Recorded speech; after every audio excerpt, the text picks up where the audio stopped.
Good afternoon everyone and welcome back again sa Workshop Picks Computer Repair and Services, and I'm Tech Carl, and today may nice po tayong bagong GPU. Isa po siyang Asus GTX 960.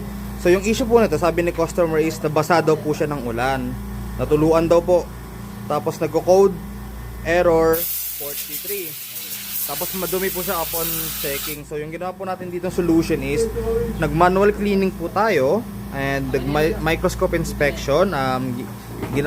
Ginamitan din po natin ng 14 stages of cleaning, and pinalitan din po natin yung thermal pad and thermal paste. So ngayon under stress test po siya.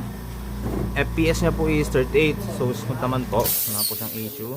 Then yung code po error po, okay naman na po siya, hindi naman po siya nag-appear. Fully detected na po yung GPU natin. Tapos ito naman po, yan.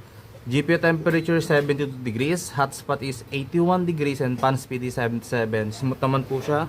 Ngayon, sa may stress test naman po, sa ito, game testing po tayo.